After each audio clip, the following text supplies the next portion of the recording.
अस्सलाम वालेकुम। इस लेक्चर में खुशामदीद। और आज के इस लेक्चर में हम देखेंगे ऑडियंस को, यानी कस्टम ऑडियंस का जो हमारे पास ऑप्शन होता है उसको हम देखेंगे। अब तक हम अपने जो एड्स के ऑब्जेक्टिव्स हैं उनको हम ब्रीफली देख चुके हैं कि वो एड ऑब्जेक्टिव्स किस तरह से हो रहे होते हैं, किस पर्पज़ के लिए उनको यूज़ करना होता है और उसके साथ-साथ उसमें हम क्या-क्या गोल्स अचीव कर सकते हैं।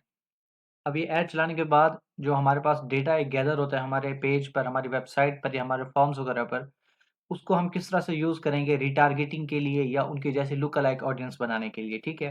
तो उसमें सबसे पहले तो आपने चले जाना है एड्स मैनेजर के अंदर। आपके सामने ये एड्स मैनेजर ओपन है मेरे पास, ठीक है? उसके बाद आपके पास लेफ्ट सेक्शन में एक कैंपेन लिखा हुआ और नीचे है ऑडियंस का सेक्शन। एड रिपोर्टिंग को भी हम देखेंगे, लेकिन पहले हम ऑडियंस को देख लेते हैं। ऑडियंस पर हम क्लिक करेंगे। जब हम ऑडियंस पर क्लिक करेंगे तो यहाँ पर हमारे पास जो सेव्ड ऑडियंस है वो भी आ जाती है। जिस तरह सपोज़ ये आपके पास जो ये ऐड नज़र आ रहा है ये सेव्ड ऑडियंस है, यानी कि जो मैंने इसमें अगर कोई ऐड मैंने क्रिएट किया है तो उसके अंदर मैंने उसको सेव कर लिया अपने पास, ठीक है? ये वो आ गई। एक्सपायरिंग ऑडियंस यानी कि अगर कोई इसमें ऑडियंस आपकी एक्सपायर हो रही है तो वो आ जाती है। उसके बाद यहाँ पे हमने जब ऑडियंस को क्रिएट करना है तो ये जो क्रिएट का ऑप्शन है आपने सिंपली यहाँ पे क्लिक करना है, तो आपसे ये पूछेगा कि जी आपने कस्टम ऑडियंस बनानी है, लुक अलाइक ऑडियंस बनानी है या आपने कोई ऑडियंस को सेव करना है या सेव्ड ऑडियंस आपने करनी है, ठीक है?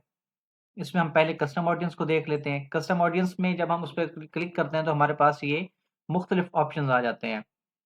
अब इसमें यूअर सोर्सेज़ के अंदर यानी कि जो हमारे उस पास सोर्सेज़ हैं, जिस तरह हमारी कस्टमर लिस्ट हो गई, वेबसाइट हो गई, ऐप एक्टिविटी हो गई या ऑफ़लाइन एक्टिविटी हो गई, ठीक है? उसको, यानी कि ये हम देते हैं फ़ेसबुक को। जिस तरह सपोज़ अगर मैं वेबसाइट को सिलेक्ट करता हूँ और इधर से मैं नेक्स्ट करता हूँ, तो वेबसाइट में क्या है कि वेबसाइट पर कितने लोग विज़िट यानी कि किया लोगों ने और क्या-क्या इवेंट्स परफ़ॉर्म किए हैं। अब ये जो वेबसाइट है, इसके लिए हमारे पास पिक्सल होना ज़रूरी है।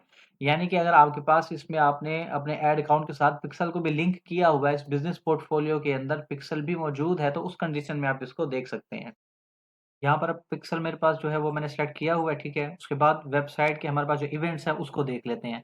अभी जो ऑल वेबसाइट विज़िटर है इसमें ये है कि जिन लोगों ने भी हमारी वेबसाइट पर यानी कि विज़िट किया है, देखा है। यहाँ पे सपोज़ अगर मैं 60 डेज़ लिख देता हूँ, तो यहाँ पे क्या होगा कि 60 दिनों के अंदर जितने भी लोगों ने मेरी वेबसाइट विज़िट की है, फ़ेसबुक उनका डेटा ले लेगा, ठीक है?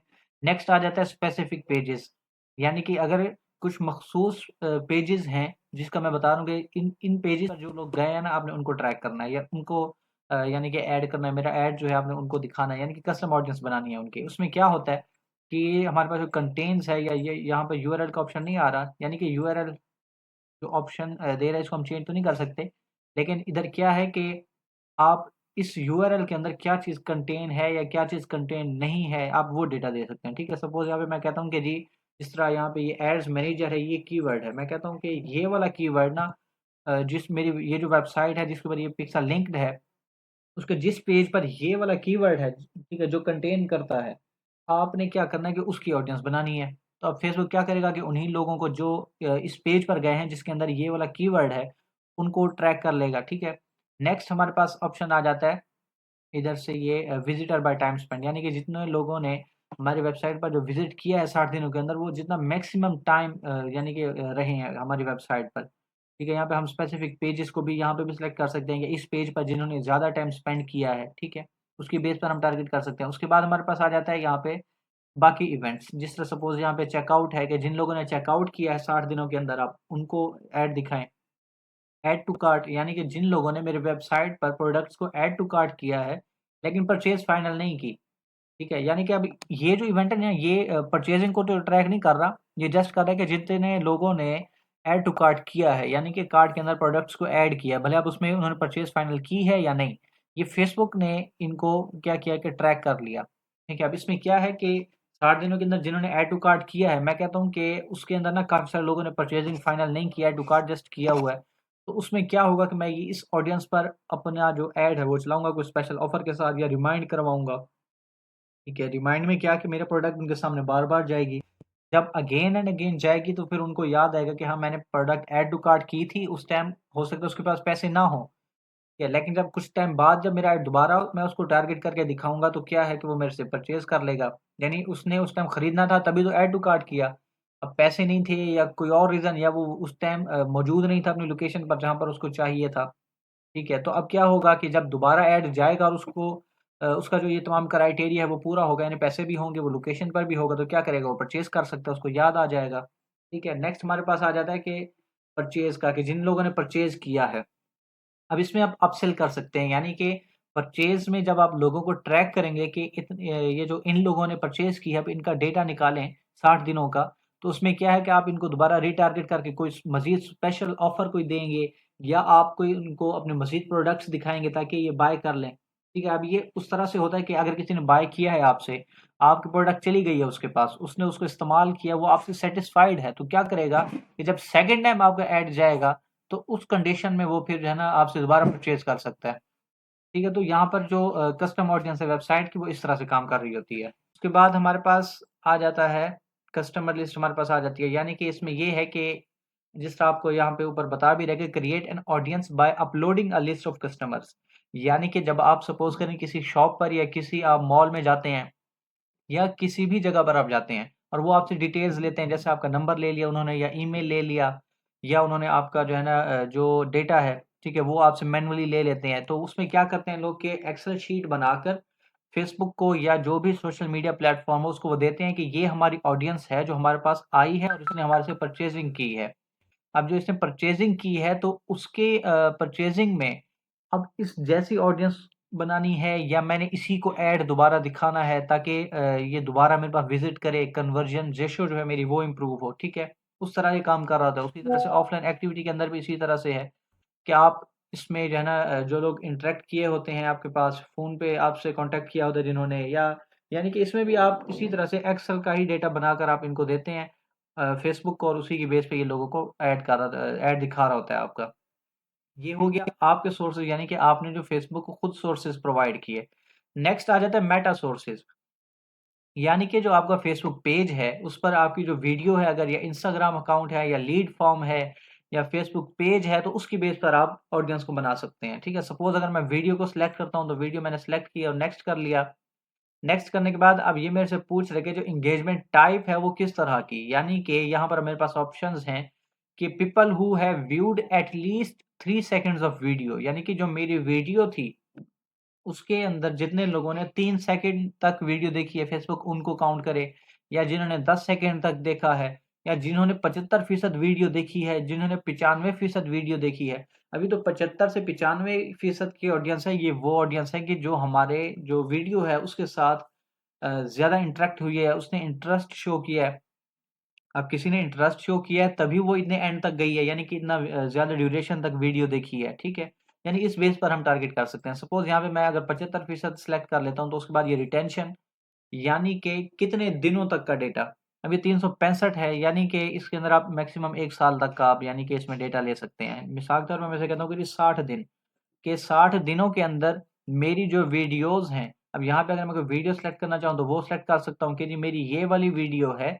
अगर इस वीडियो को इन 60 दिनों में जितने भी लोगों ने इतने परसेंट, अब यहाँ पे पेज भी शो हो रहा है हमारे पास, इसमें मैं यहाँ पे अगर कार्ट पुश कर दूँ कि जी मेरा ये पेज है और इसमें जो मेरी ये वाली वीडियो है, इसको अगर इतने परसेंट लोगों ने देखा है, यानी कि सपोज़ ये मैंने सेलेक्ट कर ली वीडियो और कन्फर्म कर लेता हूँ कि इस वीडियो को 75% जितने भी लोगों ने देखा है, ठीक है? 60 दिनों के अंदर आपने उनको ऐड दिखाना है, या वो मेरी कस्टम ऑडियंस है, ठीक है? उसके बाद यहाँ पर मैंने इसका नाम दे दिया, ठीक है? नाम सपोज़ मैं यहाँ पे अपनी याद दहानी के लिए दे देता हूँ कि कार्टविश, ठीक है? उसके साथ मैं यहाँ पे कर देता हूँ कि 75% व्यू, ठीक है? और आगे मैं डेट डाल देता हूँ, यानी कि ये मेरी अपनी याद दहानी के लिए है, ठीक है? उसके बाद डिस्क्रिप्शन, डिस्क्रिप्शन में आप कुछ भी दे दें, जिस तरह मैं एबीसीडी लिख देता हूँ यहाँ पे, और क्रिएट ऑडियंस से मैंने कर दी। अब इसमें क्या है कि फेसबुक के पास ये ऑडियंस क्रिएट हो गई है और वो इसको पॉपुलेट कर रहा है। यानी कि ये जो 75% लोग हैं, ये कितने हैं?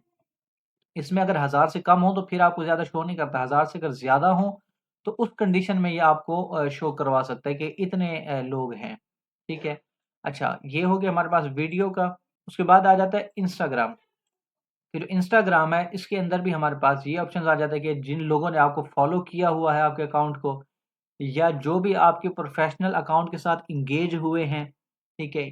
थर्ड ऑप्शन है कि जिन्होंने आपका प्रोफेशनल अकाउंट को जो विजिट किया है या आपके जो पोस्ट या ऐड उसके साथ एंगेज हुए हैं, जिन्होंने मैसेज सेंड किया है या आपके ऐड पर जिन्होंने क्लिक किया या सेव किया है उसे, ठीक है? यानी कि ये वो ऑप्शंस हैं जिनको हम यूज़ कर सकते हैं, ठीक है? अब सपोज़ करें यहाँ पर मैं कार्टविश का मैंने अकाउंट सेलेक्ट किया और यहाँ पे मैंने कह दिया कि जी जिन लोगों ने मेरा जो कंटेंट है या जो मेरा पेज है उसके साथ जो एंगेज हुए हैं उनको मैंने सेलेक्ट करना है, ठीक है? ये मैंने यहाँ पे इवेंट सेलेक्ट कर लिया, ड्यूरेशन मैंने दे दी 90 डेज़ की। अगर मैंने कुछ और इंक्लूड करना है यानी कि इसी पेज पे मैं चाहता हूँ कि जिन लोगों ने जो नो ना सिर्फ़ एंगेज हुए हैं बल्कि जो मेरे फॉलोअर्स भी हैं, ठीक है? उनको भी साथ अगर करना चाहें तो वो भी हम कर सकते हैं। अब वो कह रहे हैं कि यहाँ पर जिन लोगों ने फॉलो किया आप उसको नहीं कर सकते, यहाँ पे कोई एरर दे रहा है। चलो इसको हम छोड़ के अगर हम कर लेते हैं कि जी जो मेरे ऐड के साथ एंगेज हुए हैं, ठीक है? ये मैंने कर दिया, इसकी रिटेंशन भी मैंने कह दी कि जी 90 दिन और सेम उसी तरह से मैं यहाँ पे अपना नाम दूँगा और डिस्क्रिप्शन दूँगा और उसके बाद सेव करके मैं इसको यूज़ कर सकता हूँ। नेक्स्ट हमारे पास कस्टम ऑडियंस में ऑप्शन है लीड फॉर्म का। अब जो लीड फॉर्म है इसके अंदर हमारे पास इवेंट्स क्या आते हैं कि जिन्होंने फॉर्म को ओपन किया या जिन्होंने फॉर्म ओपन तो किया लेकिन सबमिट नहीं किया और थर्ड है कि जिन्होंने ओपन भी किया और सबमिट भी किया है। यानी कि हम यहाँ से भी ऑडियंस भी बना सकते हैं। सपोज़ मैं इसको यहाँ पे सिलेक्ट करता हूँ, यहाँ से मैंने पेज भी सिलेक्ट किया कि ये मेरा पेज है, इसका डेटा है और इन फॉर्म्स में से दोनों फॉर्म्स में से इस फॉर्म के ऊपर मुझे डिटेल चाहिए या अगर मैं सारे भी सिलेक्ट करना चाहूँ तो सारे भी कर सकता हूँ। मैं कहता हूँ जी ये फॉर्म है, ठीक है? इसको जितने भी लोगों ने ओपन किया लेकिन सबमिट नहीं किया 90 दिनों के अंदर, उनको आपने ऐड दिखाना है या अगर मैंने लुक अलाइक ऑडियंस बनानी है तो वो भी इसी कस्टम ऑडियंस के बेस पर बनती है। सपोज़ यहाँ पर भी मैं ऐसे एबीसीडी कुछ यानी कि अपने नाम कोई सा भी दे देता हूँ और ये मैंने क्रिएट कर दिया। अब क्रिएट करने के बाद हमारे पास जिस हमने पहले भी क्रिएट किया तो हमारे पास ये ऑप्शंस आए हैं कि आप लुक अलाइक ऑडियंस बनाएँ या ऐड क्रिएट करें या एक और कस्टम ऑडियंस बनाएँ, ठीक है? सपोज़ अगर मैं यहाँ पे लुक अलाइक ऑडियंस की तरफ जाता हूँ तो वो यहाँ पे कह रहा है कि कौन से रीजन के अंदर, ठीक है? ऊपर तो यहाँ पे सोर्स उसने से यानी कि जो मैंने उसको सोर्स दिया उसका नाम लिखा हुआ है, नीचे मैं लिख देता हूँ कि जी पाकिस्तान के अंदर जो लोग हैं, मैंने पाकिस्तान सेलेक्ट किया और यहाँ पर मैं कहता हूँ कि जो 1% अब ये जो 1% है ये जो मैंने ऑडियंस दी है उसी की तरह के होंगे, यानी कि ब्रॉडनेस जो है वो ज़्यादा नहीं होगी, मैक्सिमम ये उन्हीं की तरह के लोग होंगे। अगर मैं इसको 2% कर देता हूँ तो उससे क्या होगा कि लोग मज़ीद ब्रॉड हो जाएँगे, ठीक है? अगर मैं 10% कर देता हूँ तो लोग बहुत ही ज़्यादा ब्रॉड हो जाएँगे, यानी कि जो थोड़ी-थोड़ी सी भी सिमिलैरिटीज़ मिलती होंगी फेसबुक उनको भी काउंट कर रहा होगा इसमें, ठीक है? तो आइडियल यही है कि आप मैक्सिमम 1% या 2% तक आप जाएँ, इससे ज़्यादा ना जाएँ। 3% तक भी जा सकते हैं, लेकिन अगर ज़्यादा ब्रॉड करना है तो आप टेस्टिंग के लिए आप जितना मर्ज़ी आप यहाँ से रेशियो रखना चाहें रख सकते हैं, ठीक है? उसके बाद एक सिंपली आपने क्रिएट ऑडियंस पर क्लिक करना है तो ये आपकी लुक अलाइक ऑडियंस बन गई है, यानी कि 1% पाकिस्तान यहाँ पे इसने खुद ही नाम दिया हुआ है। अच्छा, उसके बाद हमारे पास कस्टम ऑडियंस के अंदर आ जाता है फेसबुक पेज, ठीक है? हम बाकी भी हमारे पास ऑप्शंस हैं इंस्टेंट एक्सपीरियंस के हैं, ये जो है ये आपका टास्क होगा कि आपने इनको एक्सप्लोर करना है। मैं यहाँ पे आपको थोड़े-थोड़े से आपको बता रहा हूँ कि ये चीज़ें किस तरह से होंगी और बाकी लेआउट सभी का सेम है कि आपने सोर्स सेलेक्ट किया, पेज सेलेक्ट किया, ठीक है? आपने उसके बाद जो इवेंट्स हैं उनको सेलेक्ट किया, नाम दिया और सेव, ये आपकी कस्टम ऑडियंस क्रिएट हो गई, ठीक है? अब अगर मैं पेज को ओपन करूँ तो यहाँ पे सेम इसी तरह से मैंने पेज सेलेक्ट कर लिया, इवेंट मैंने बता दिया कि जी जिन्होंने मेरे ऐड के साथ एंगेजमेंट शो की है, ठीक है? या फिर मैं कहता हूँ कि जिन्होंने कॉल टू एक्शन यानी कि जिस तरह ऐड के नीचे लिखा होता है कि कॉल अस या सेंड अस मैसेज या व्हाट्सएप मैसेज इस तरह से, ठीक है? नीचे है कि ये जिन लोगों ने आपको मैसेज सेंड किया है आपके पेज पर, ठीक है? ये कि यानी कि हम इसमें से कोई सा भी डेटा यूज़ कर सकते हैं। सपोज़ मैंने ये वाला सेलेक्ट कर लिया, रिटेंशन मैं यहाँ पे इसको दे देता हूँ कि जी आपने ना 60 डेज़ की ट्रैकिंग करनी है और यहाँ पे ऑडियंस का भी नेम दे दिया, उसके बाद क्रिएट ऑडियंस ये मेरी ऑडियंस क्रिएट हो गई है। अब इसके बाद सपोज़ ये ऑडियंस जब तक क्रिएट हो गई है, ठीक है, अब ये देखें ये ऑडियंस क्रिएट हो गई है। अब इसके बाद क्या है कि मैं अगर लुक अलाइक ऑडियंस बनाना चाहूँ तो उसके लिए ऐसे है कि मैंने यहाँ पर क्लिक किया लुक अलाइक ऑडियंस, यहाँ पर जाकर मैंने जो मेरे सोर्स है, सर अदर सोर्स यहाँ पे आपके पास शो हो रहे हैं, ठीक है? अदर सोर्सेज़ के अंदर मैं यहाँ पे जो मैंने नाम दिया है अपने यानी कि ऑडियंस का सॉरी कस्टम ऑडियंस का जो मैंने नाम दिया है, उसको सिलेक्ट करना है। जिस तरह यहाँ पे आप देख रहे हैं, यहाँ पे कस्टम ऑडियंस लिखी हुई है आपके 75% व्यू जो हमने अभी बनाई है, उसको सिलेक्ट किया या सोर्स क्रिएट करना चाहें तो वो भी आप यहाँ से कर सकते हैं, ठीक है? उसके बाद सेम उसी तरह से जिस तरह हमने अभी ये थोड़ी देर पहले कस्टम ऑडियंस बनाई है, मैं यहाँ पे कह देता हूँ कि जो जो लोग मैं मिसाल के तौर पे कह देता हूँ कि जी जो लोग ना दुबई में हैं, यानी कि यूनाइटेड अरब एमिरेट्स के अंदर हैं। ठीक है, ये मैंने सेलेक्ट कर लिया कि मेरा सोर्स ये है, यानी कि इस तरह के लोग जो मेरे साथ एंगेज हुए हैं, सेम उसी तरह के लोग इतने परसेंट यानी कि कैपेसिटी के साथ आप मुझे जो है ना दुबई में ये ऑडियंस दें, ठीक है? तो इसमें अब क्या होगा कि ये सेम इंटरेस्ट, बिहेवियर्स और डेमोग्राफिक्स इन्हीं चीज़ों को देखते हुए वो यानी कि दुबई की ऑडियंस को टारगेट करेगा, ठीक है? यानी कि दुबई में से डेटा गैदर करेगा। ये एस्टिमेटेड रीच आ रही है इसकी कि इतने परसेंट में आपकी ये रीच एक हो सकती है, ठीक है? उसके बाद क्रिएट ऑडियंस और ये आपकी ऑडियंस क्रिएट हो जाएगी और इस ऑडियंस को आप अपने एड्स के अंदर जाकर फिर यूज़ कर सकते हैं, रिटारगेटिंग पर्पज़ के लिए या ऑडियंस की टेस्टिंग के लिए। ये जो हमने कस्टम ऑडियंस क्रिएट की है, ये ज़्यादातर यूज़ होती है रीटारगेट करने के लिए। यानी कि इसमें अगर सपोज़ करें आपने एक ऐड चलाया और उस ऐड के अंदर आपको मैक्सिमम जो क्यूरीज़ मिली हैं, वो सारी रेलेवेंट मिली हैं। लेकिन परचेज़ उसमें से बहुत कम लोगों ने किया है। ठीक है? अब जिन कम लोगों ने किया है, वो उन्होंने तो खरीद लिया आपसे। लेकिन जो रेलेवेंट लोग आए हैं, क्योंकि कोई भी फर्स्ट टाइम में तो आपसे नहीं खरीदता ना, आपको पहले आपके साथ कनेक्ट होता है, वो देखता है, इन्फॉर्मेशन लेता है, थोड़ा-सा उसका इंटरेस्ट डेवलप होता है।